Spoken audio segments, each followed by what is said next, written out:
Ça fait longtemps. J'espère que vous allez bien les gars, ça fait trop longtemps. Je viens de regarder sur ma chaîne, ça fait 3 ans que j'ai pas fait de vidéo, c'est énorme. Mais comme on dit, qui doit se retrouver se retrouvera. Et aujourd'hui les gars, c'est notre moment. Comme vous l'aurez vu, on voit beaucoup de choses derrière moi, alors que normalement, on verrait comme ça. Regardez, j'ai investi pour reprendre les vidéos. J'avais envie d'un objectif qui fasse plus vlog. C'est mon retour. Il s'en est passé des choses depuis 3 ans. Quand je vous dis que pas mal de choses se sont passées, c'est que j'ai actuellement 50 900 abonnés, c'est un truc de dingue. Je pense qu'il y en a pas mal qui vont venir de TikTok, parce qu'évidemment que je ferai un TikTok pour vous informer que je reprends YouTube. Et quoi de mieux pour reprendre YouTube que de répondre à vos questions. C'est parti. Je vous avais demandé sur TikTok de me poser des questions. Je vous mets mon TikTok juste là d'ailleurs. C'est vraiment le même nom pour tous mes réseaux sociaux, c'est Jeanne-PMN. J'ai tout noté dans mon téléphone, donc c'est parti. Je vous préviens, il y a beaucoup de questions par rapport au basket. Mais bon, ça en même temps, tous ceux qui connaissent...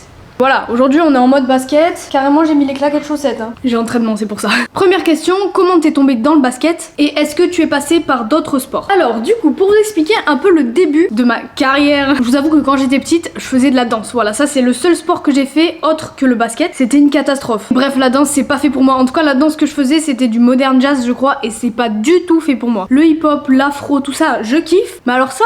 catastrophe. Donc j'ai stoppé la danse et j'avais 2 choix de sport. Moi je voulais soit faire du foot, soit faire du basket. Ma mère m'a dit commence d'abord par le basket. J'avoue qu'on est un peu une famille de basketteurs, mon grand frère a fait du basket, ma mère en a fait aussi. Donc elle m'a dit commence par le basket, en plus c'est en intérieur, tu crèveras pas de froid l'hiver. Pas de soucis, je commence le basket, j'ai de suite accroché. Il y a eu des hauts et des bas forcément, mais ça on y reviendra dans la suite de la vidéo. Mais j'ai trop kiffé. Voilà comment je suis tombée dans le basket et ça fait maintenant 12 ans que j'en fais. Cette saison c'est ma 13e saison les gars, c'est un truc de fou. J'ai commencé le basket quand j'avais 6 ans et je vais avoir 19 ans. C'est un truc de fou. J'ai sélectionné une autre question qui était un peu en rapport avec celle-là. À part le basket, est-ce que t'aimes d'autres sports et est-ce que tu as d'autres hobbies? Hobbies, je sais pas comment on dit. Moi, le basket, les gars, c'est mon sport préféré, c'est vraiment ma passion, on peut le dire. J'aime d'autres sports, ça c'est sûr. J'aime beaucoup le paddle, le ping-pong, le tennis, tout ça, j'aime trop. Mais je pense que c'est pas quelque chose que je pourrais faire en compétition tout le temps. Parce que le basket, ça reste dans mon cœur et c'est quelque chose que je pourrais pas arrêter pour faire du tennis, pour faire du ping-pong. Vraiment, c'est basket. Et à côté, si je veux faire quelque chose, je m'interdis pas, mais en compétition, je sais pas pour l'instant. Certains d'entre vous le savent très bien, mais vraiment le basket c'est vraiment tout pour moi quoi. D'autres hobbies,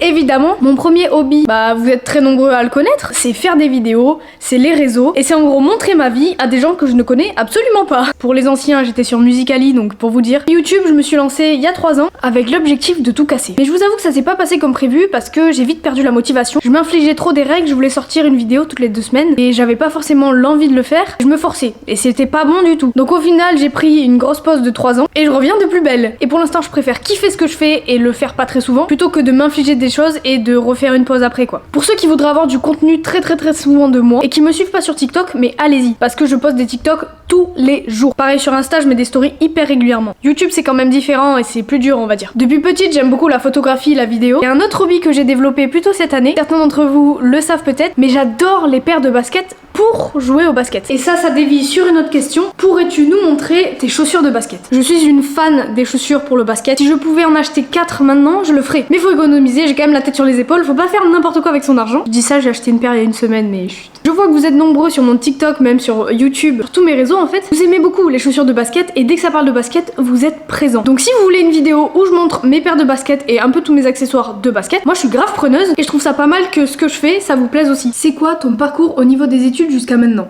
C'est quoi ton parcours, Polo? J'ai fait ma maternelle, mon primaire et mon collège comme tout le monde. J'ai eu mon brevet, mention très bien, petit flex. Et après je suis partie en lycée. J'ai choisi la porte du général, la porte de l'enfer finalement. Si je peux vous rassurer, le général c'est un peu comme le collège, en plus dur. Bon en seconde j'avoue tu fais rien. Mes spécialités, j'ai pris maths, physique et SVT. Très large parce que le français, l'histoire géo, l'SES, tout ça c'était pas du tout mon truc. J'ai passé le bac de français, ça s'est très mal passé. J'ai eu 7 à l'écrit, 13 à l'oral, c'est pas fou. Après la dernière année du lycée, l'année fatidique. Ça va, je te fatigue. L'année du bac. J'ai choisi de garder pour la terminale l'SP maths et physique. C'est la meuf qui s'enfonce le clou dans la peau jusqu'au bout. J'ai passé mon bac, je l'ai eu avec 14,32 de moyenne, c'est-à-dire la mention bien les gars, on peut m'applaudir. Applaudis-moi non? Voilà, très bien. Ah, avec 11 en physique, mais j'ai eu 17 en maths. Et ça, qu'est-ce que j'étais fière de moi. En philo, j'ai eu 10. Mais bon, ça, c'est un autre sujet. Et après, j'ai décidé de partir en études de kiné. Je suis pas partie en médecine, ni en STAPS. Je suis allée en Espagne. Et je passe d'ailleurs en 2e année, les gars. Donc, j'ai déjà fait ma première année qui s'est très bien passée. C'était dur, hein, je vais vous l'avouer. Ah, je le fatigue vraiment. Voilà, les gars. Donc, je suis en 2e année de kiné. Je rentre très bientôt. Et ça va être cool, let's go! Une question un petit peu du même genre. T'aimerais faire quoi après les études? T'installer en Espagne ou partir dans un autre pays? Mes études en Espagne, ça dure 4 ans, j'ai déjà fait une année et je rentre dans ma 2e année. Une fois que j'aurai fini ces 4 ans, je dois faire des heures d'équivalence. Parce que le diplôme que j'ai en Espagne, pour qu'il puisse être valable en France, il faut que je fasse des heures de stage. Et moi, la première des choses que je veux faire, c'est retourner en France. Pour ceux qui sont un peu calés dans ça, en fait, c'est pas reconnu par l'État. C'est-à-dire que quand tu vas chez le kiné, en Espagne, c'est pas remboursé. Prenons un exemple global, les personnes âgées qui ont besoin d'un kiné pour marcher, pour reprendre de la mobilité, etc. Ben en Espagne, il faut payer. En France, c'est pas pareil. Si ton médecin il t'a prescrit 3 séances de kiné, tu ne payeras pas les 3 séances. Pour les petits vieux qui ont besoin de remarcher, ça leur fait de la compagnie et en plus ils payent pas. Donc voilà, moi mon objectif premier, c'est de retourner en France. J'ai des petites idées déjà, j'aimerais partir à droite à gauche un peu pour faire des remplacements un peu partout, dans d'autres pays, voir comment ça se passe et peut-être même pouvoir vivre ma vie dans un autre pays plus tard, j'en sais rien. Est-ce que tu habites seul? Alors ça dépend où. En France, non. En Espagne, oui et non. Je vais vous expliquer pourquoi. En France, je suis avec ma famille, dans ma maison, donc je n'habite pas seule, forcément. Je reviens pour les vacances, pour les week-ends, je suis pas seule. Par contre, en Espagne, pour la première année, j'étais dans une résidence universitaire. Ce qui fait que j'étais seule dans mon appart. Après, il y avait les cuisines communes, donc on se retrouvait souvent pour manger en bas. C'est là que je me suis fait 2 potes avec qui je suis en coloc cette année. Donc je vis seule, mais en même temps non. Je vis sans mes parents, c'est plus ça la phrase en fait. Donc voilà, j'habite seule, mais pas trop en Espagne, et je n'habite pas du tout seule en France. Et mon appart, il est incroyable. Avant de continuer, il faut que je vous montre un petit truc. J'ai ma voiture les gars. Il me fallait mon permis pour cette année. Premièrement pour faire les trajets jusqu'en Espagne. Soit ça je le faisais l'année dernière en blablacar, c'est-à-dire que j'étais en covoiturage, quelqu'un conduisait et moi j'étais derrière quoi. Mais cette année il y a une petite particularité, c'est qu'au basket je vais jouer en France. Et encore une fois ça m'amène à une question. Est-ce que t'as déjà eu envie d'arrêter le basket et pourquoi? Je vais vous donner mon exemple de l'année dernière. C'est pourquoi il fallait ma voiture cette année. Pendant ma première année de kiné, j'ai voulu essayer le basket en Espagne parce que ça a une réputation d'être très bien et d'être un jeu totalement différent, donc ça donne envie. Moi qui voulais progresser et aller au plus haut niveau, j'avais trop envie de faire ça. Je commence les entraînements et je vous avoue que j'étais pas trop rassurée parce que je suis assez stressée souvent dans ma vie pour rien. Et j'ai surtout peur de pas réussir à faire ce que j'ai envie de faire. Donc je m'entraîne les premiers entraînements, j'ose pas trop me montrer et finalement on me met dans l'équipe la plus basse en attendant que j'ai ma licence. En mode je te mets de côté, dès que t'as ta licence tu reviens. Donc déjà ça me met pas trop en confiance, je me dis merde, qu'est-ce qui se passe? Donc je vais dans l'équipe la plus faible entre guillemets. Et finalement au fur et à mesure des entraînements et au fur et à mesure des demandes pour faire la mutation, la licence etc. Je sais pas pourquoi mais je me sens pas non plus trop bien quand je vais au basket. D'une part parce qu'elle parle en catalan et que moi le catalan j'y connais rien et qu'elles ne font pas d'efforts pour essayer de me parler en espagnol. Sauf une seule fille, j'avais pas la voiture, c'est elle qui m'a amenée à l'entraînement, qui me ramenait avec ses parents. Trop gentille et elle me parlait espagnol, mais je me sentais pas à l'aise dans cette équipe. J'étais pas intégrée, j'étais pas à fond et je pense même que j'ai régressé. Il faut bien que je fasse ma licence. Vers septembre-octobre, je n'avais pas 18 ans. Parce que je suis née en fin d'année, donc j'avais 17 ans, donc pour faire les papiers, c'est une galère. Et j'attends pour pouvoir avoir un numéro d'identité espagnol, pour pouvoir créer ma licence. Le jour de mon anniversaire ou quelques jours après, je fais la demande. 3 mois le rendez-vous, 3 mois. Au bout de 3 mois, j'ai mon numéro d'identité, je sais pas comment, par miracle je crois. J'avais rendez-vous genre aux alentours de 10h, tu vois. À 13h, je n'avais pas fini.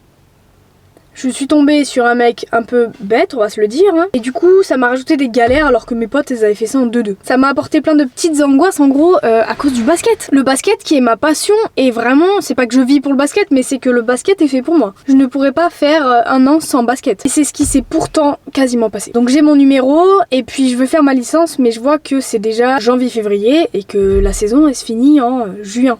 Mai-juin même. Est-ce que je la fais? Est-ce que je la fais pas? J'étais quand même dubitative. Soit je la fais pas. Et l'année prochaine, je me donne à fond, je fais ma licence et je fais ma saison en Espagne. Soit, c'est là que j'ai commencé à y réfléchir, je retourne en France pour faire du basket dans une équipe dans laquelle je suis déjà intégrée, avec des personnes que j'aime beaucoup et avec des personnes avec qui je suis en confiance et pas mise de côté, tu vois. Et j'ai eu un déclic, c'est après un entraînement, je suis rentrée, j'ai pleuré, je vais vous le dire. Je me suis dit mais c'est pas possible, en fait je peux pas me mettre dans des états comme ça pour du basket qui est ma passion. J'ai décidé d'arrêter complètement les entraînements. J'avais jamais envie d'y aller, j'avais une angoisse à chaque fois que j'y allais. Aucune envie d'y aller. Alors que maintenant tu me dis il y a entraînement dans 1 heure, je pars maintenant et je vais au gymnase. En France, je m'en fiche, tu vois. Donc voilà, rien que d'en parler, ça me fout l'angoisse là. Et du coup j'ai décidé cette année de faire le basket en France. C'est donc pourquoi j'ai dû passer le permis, parce que sinon je fais comment? J'y vais à pied moi en France. Puis j'ai 18 ans, quasiment 19, il fallait que je passe le permis quoi, c'est normal. Je l'ai passé, je l'ai eu du premier coup avec une entorse.